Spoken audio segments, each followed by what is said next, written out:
So we know that our curves are either expressed by, that's what you usually see in things, but the D does come into play here, especially in the United States, because we measure in feet. They're inversely related. R, again, being radius, it's going to be small in terms of sharp curve. Then the corresponding D is going to be typically large. If you have a large radius or a flat curve, the D is going to be small. So we have two different definitions for computing degree of curvature. The first one's going to be arc definition, second chord definition. Arc probably being the more common of the two, but we do have the two. The horizontal curves, when you define them by arcs, you can see this is how we are going to do that. By chords or arcs. So in A is the arc definition, B is the chord definition. So here, get my drawing tool, my hand tool. So here's the arc definition. You can see we're defining that by the arc length of 1,000 feet. The chord definition, again, is just going to be the chord from the PC to the PT as 100 feet, so that's the chord definition.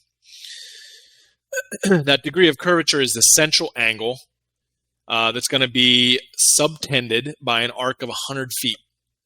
So that's how much the direction changes along the curve, the length of the curve, or again, how sharp or flat.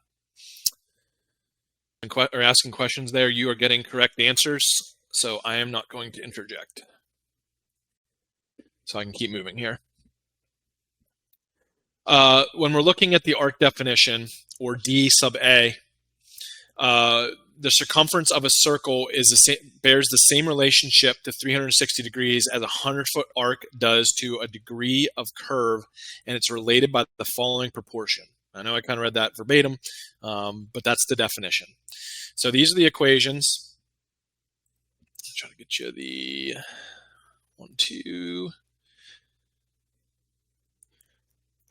So we are on pages 272 and 273 in terms of these in 1.1. Okay, you guys beat me to it. And 281 in version 1.2. So these are those equations. Again, it's simple plug and chug in terms of, in most cases here, but it's important to know where this stuff is. Okay. So here's another representation of arc definition. So this is just showing us the arc definition along a curve, and that's that 100-foot distance traveled along.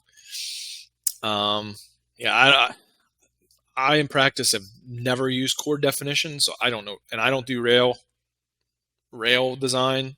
So maybe somebody here can answer that. I always use arc definition. I don't know where they use chord definition. Again, these are the two equations that you'll see in your references. Oh, cool. Yeah. So yeah, I personally in transportation highway design don't use arc or chord definition. So the equation for chord definition, again, we're still in that same section. It's simple plug and chug. It really, all I want to hammer home here is what the difference is, and whether you're looking at arc definition or chord definition. So again, yeah, we can measure a chord much easier than we can measure an arc length, but that arc definition is much more widely used. Obviously, if we're out in a field, we can't really measure along an arc too well, but we can go between 2 points. That's pretty simple to do.